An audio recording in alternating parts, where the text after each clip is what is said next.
Welcome to Brain Wrestling. I am Derek Christopher. I am here with Walter Jacobson. Walter, Yes, sir. what do you think about Bin Laden? Uh, y well, I'm glad O he's dead, Osama, yes. if that's what you mean. What do you mean?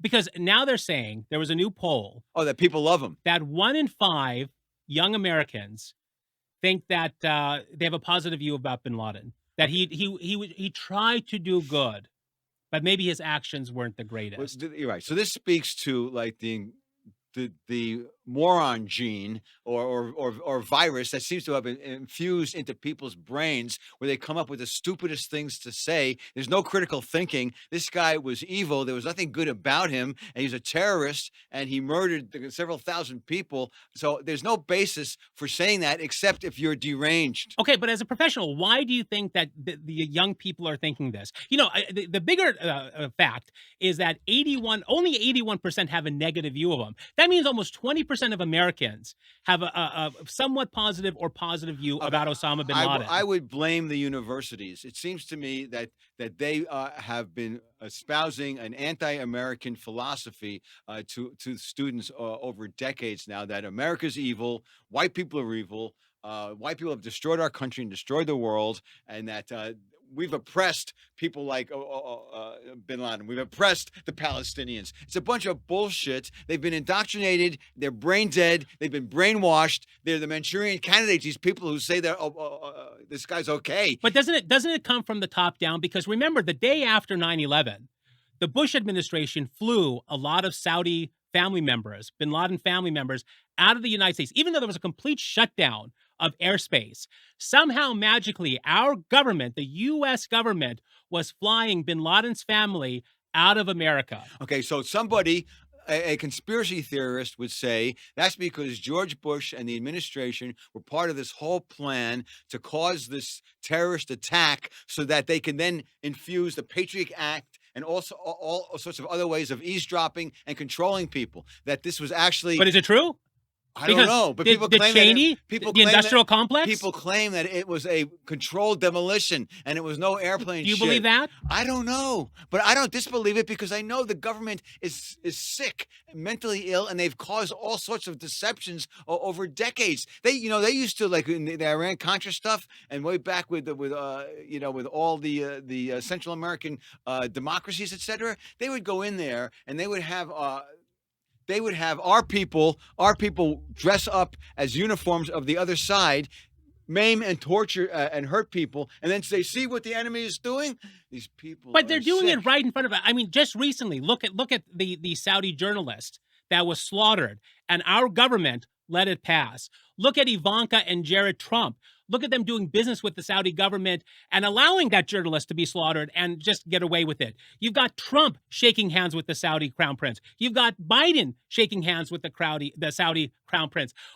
At what level, what point does the American public, or are we so conditioned now that we just accept it must be okay because they're shaking hands and whatnot, that people don't think about the reality of what's going on in this People world? are stupid and have the attention span of a gnat, and they have no memory whatsoever of history or continuity or anything. You are so right. These Saudis were participating in the 9/11 thing. It's all about oil and money and power, and people. And are it's not stu- racist. and This peop- is not a no, racist thing. No, people are pawns and stupid, and they make themselves victims of the government. But then going back to, I mean, now we move forward to what happened with Hamas and Israel. That Hamas, that they found that they looked at the videos about Hamas, that the majority of people are pro-Hamas in their videos. And again, it's the young people, that the young people are so conditioned to think everybody's a victim and somehow everybody's been suppressed. Okay, but this is more complicated, though, because it's so obvious that Hamas started this thing and went in there and murdered and raped and tortured all sorts of people. Why don't we show pictures of babies having their heads ripped off? Why don't we show pictures of women being raped? They have. But not on the national news. Not in any mainstream media. I didn't even see any bullshit media that they post these things. Why are we so afraid of the truth? Why can't we just be so explicit? Why can't we just show exactly what's going on? Because there's a force in the government that likes this. What's the force? I don't know, but why didn't Biden come out and literally say, "Look, Hamas did this. They're evil. I think they started that. Israel did nothing, and Israel is entitled to defend themselves. And for anyone to support Hamas, a terrorist group that tortures and murders people, you are out of your mind. And look at these gay and trans people who are supporting Hamas when, right? They would be dead in 2 seconds. Because they think that we're all suppressed together. We're all in this together. These Whether people are whether you idiots. rape babies or you want to change your pronoun, we're all in this together. But why was Israel so ill prepared? For a country that everybody said, I mean, I've been there a couple times and I've always felt safe. And they're supposed to have the best security, the best intelligence, the best everything.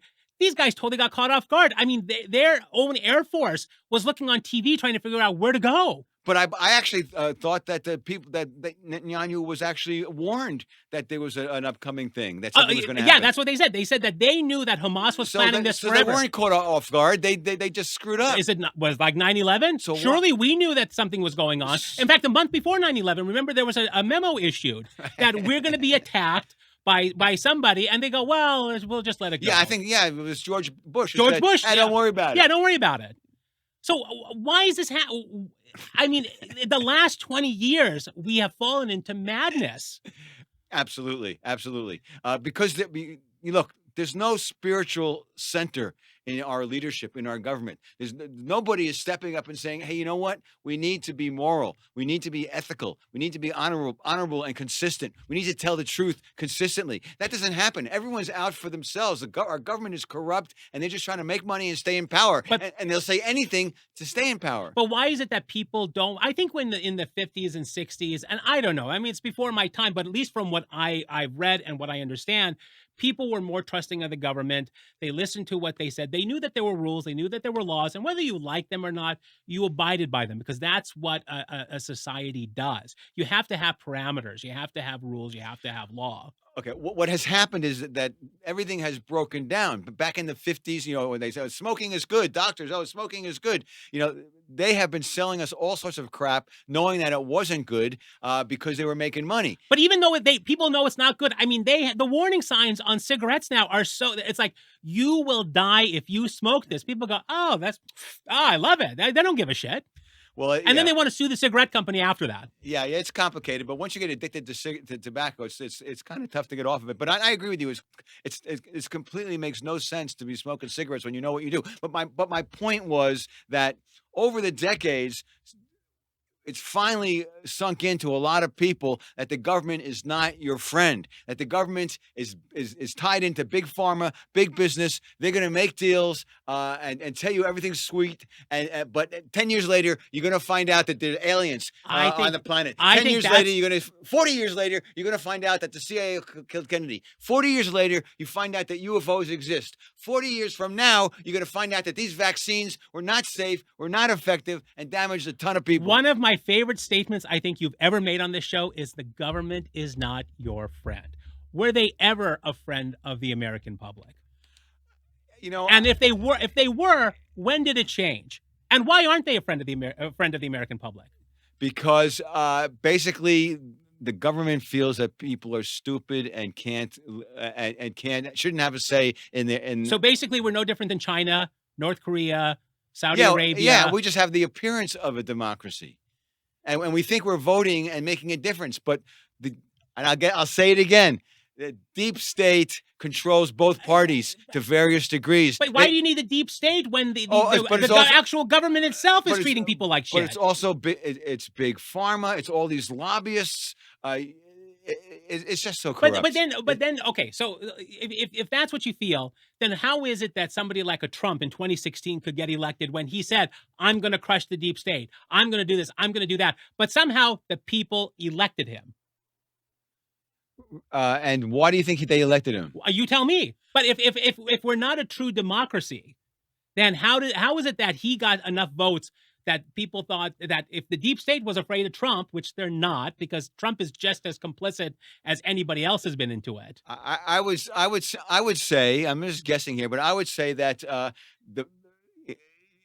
they were hoping that Trump would lose. They were pretty sure that Hillary would win. So they got fooled, and then but not fooled a second time. Now they know Trump can win. So now we're going to put him in jail. But he didn't do anything while he was in there. He did nothing to suppress the deep state or to expose the deep state or to drain the swamp. He did nothing.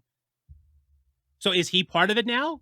Do you think that he was so compromised that Trump is the deep state? Well, you raise an interesting point because Trump did warp speed on these vaccines, which are worthless and hurt people. Well, that's Walter's take that they're worthless. Trust me, please. Don't get any boosters. Don't listen. It's evil. It'll hurt you. Okay. Unlike the millions of people who've taken the vaccines have been totally fine. Yeah. It's a choice. Take it. If you get the vaccine, great. Talk to me in 10 years when these people are like dropping dead like flies. Yeah. So wait, we were missing this. So is Trump, has he been indoctrinated now into the deep state? Do you think that once he got in, the deep state, which I'm still not convinced exists, that the deep state said, oh shit, we got to get this guy on board? Well, the deep state did, they pushed the Steele dossier and this whole Russian collusion thing big time, right? And with the Mueller hearings and all that kind of crap. So they worked overtime to try to get rid of him, but they failed. They couldn't. Is he part of the deep state now? I don't think so. But going back to what I was saying about the Gen Z and the millennials. Okay. Why is it that, so we've got education. They're not being educated. We've got the universities and schools telling them to be victims, telling them to be patsies, basically. But also telling them that it's a racist, systemic racism, and they can't get a fair shake or anything. But then how is it that Gen Z and millennials, they're also more Holocaust deniers now? That they don't think the Holocaust ever existed, that ever happened? Okay, so the problem, of course, is that people are stupid. They're not educated. How do we reverse that? How do we reverse it from where we are now? Can you put the shit back in the horse, or are we done? You put the shit back in the toothpaste. No, we are done. It's over. We're past the tipping point. It's the point, the river of no return. You reach a certain point in the river, you can't turn around. This thing is a runaway train. We are destroying ourselves as we speak. There's no coming back. There's going to be violence and tragedy across the board 10 years from now. Okay, let me flip the table now and sort of go on the side of the millennials and Gen Z. They're saying one of the reasons that they're having a hard time working, because they get a bad rap for being lazy. They don't want to get educated. They don't want to work. There was a girl that did a TikTok, and I'll show it on here just so you can see what it is, and said one of the reasons that we don't want to work, that we don't want to work hard, we don't want to do things is because even when we work 40 hours, 50 hours, 60 hours a week, we cannot make enough to live. I don't want to work anymore. And now everyone who's not going to watch the full video can go comment about how lazy I am, how lazy my generation is, and how we just don't want to work anymore. But the problem is the purpose of a job is supposed to pay for you to be able to afford to live, and that's just not the case anymore. People in my generation who went to college, who did everything they were supposed to do, worked hard in school, went to a good college, graduated with their degree, yada yada, got their first job, and they can't afford to live. We can't afford rent. We can't afford food. We can't afford phone. We can't afford insurance. So we have no motivation to want to go out and work hard because we're not getting anything out of it. Why aren't they? Why can't they afford it? Because the cost of everything is far outpacing the income levels. Okay, so whose fault is that? I think that's actually a fair complaint. So whose fault is that? Is it the government? I don't know. Whose fault is it? Society? How do we get to the point that, people complain about the $20 fast food worker minimum wage in California now, and a lot of restaurants are having to fire people. A lot of restaurants and stores are going out of business because they can't afford to pay $20. But also, how do you afford to live in California? In 2000, the average house in Los Angeles was $231,000. Now that same house is almost $900,000. Okay, but getting back to your point about, listen, if we work 40 hours a week and we have nothing to show for it, hey, join the club. This actually isn't anything new. Most people start out being broke and being poor. They educate themselves. They take extra jobs. They figure out ways. They're enterprising. They're entrepreneurial. They figure out ways to make money and succeed. But can you do it in Los Angeles? There's no drive for that. There's no no drive for excellence anymore. But I agree with that. There's no drive for excellence. But when you're in Los Angeles and the average apartment, like for a 1-bedroom apartment, is like $2,700 a month, you have to be making $6,000-7,000 if you do the classic 30-40% of your income. How do you make that kind of money? Or do you just leave Los Angeles? I think people just need to leave Los Angeles. I think you got to leave. But my point is, though, what good does like sitting in your room, hiding under the bed, saying I don't want to work because there's no point to it? How does that help anything? But why? Where are the parents then? Does that make things worse? But where are the parents? How come the parents aren't saying, get off your ass, go to school, become something? Why is it that everybody wants the easy way out now? I have no idea why parents don't set boundaries and punishments and actually teach their children to grow up and to be upright citizens. They don't do that anymore. Parents have abolished their parental role here. They don't watch their kids at all. Because parents don't want... I just saw something on a flight that the woman that had a child that was yelling and screaming, and the airline people said something to her, can you get your child under control?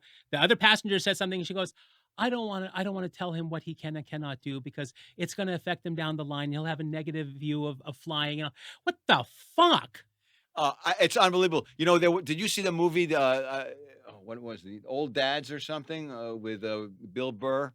No. You know who Bill Burr is? Yeah, I know who Bill Burr is. Oh man, the first half of that is like hilarious because he just rips into all of this baloney, all of this trans stuff and the sensitivity stuff about, well, I can't tell my child what to do because it'll make them damaged if we tell them like not to walk in the street. It's insane. But yeah, you're right. Since these people are insane, and the problem is most of our society is now so threatened and so fearful of a small minority of people who are idiots who want to shove their needs onto us. People are afraid to say anything. I know. Someone should have said to this lady, "Hey, you know what? Yeah, you're not going to be welcome on our plane ever again unless you shut this kid up." But then they'll come arrest that person that says it. They will pull him off the plane, say you are threatening her, you are doing this, you are doing that. Then she'll get sued by the woman on the plane. I know. I agree. And it's all because the government is in this tilt mode of like coming down on common sense and and letting like. But was the government like this 10 years ago? No. So it's just in the last 10 years. Did it start with Obama? I don't know when it started. I'm more aware of it only in the last several years, though. I mean, even when Trump was around, I don't remember all this crazy. I think stuff. It started. I think at the tail end of Obama because of race. All right. Because of what? Because of race. Okay. I think Obama made race a big issue. Okay. And then I think it just skyrocketed under Trump. And then under Biden, it's like he's throwing fertilizer on it. And it's just making it worse. So you've got, I think the last two, Biden and Trump, have been a fucking disaster. And I think Obama, it sort of started underneath him. Although I like Obama. I give Obama credit. I don't think you like him. Not anymore. I voted for him twice. Why don't you like him now? He's such a phony and liar. And, he's pulling the strings. Biden's not doing shit. He's probably behind. Wait. You think that Obama is running the administration? Yeah. Wow. Based on what? Based on the fact that they put Obama people into the White House, and they're the ones who are advising him and telling him what to do. They always do that, though. But Joe Biden can't think for himself. Did you see the other day, like just yesterday or the day before, they're trying to trot him out now to make him look like he's like a normal candidate. And they've got the short bus staircase for him now on Air Force One. Yeah, but they should have an escalator. But he walked into a little restaurant and he said, "Hi, I work for the government in the Senate." That's what he said. "Hi, I work for the government." Is it true? In the Senate.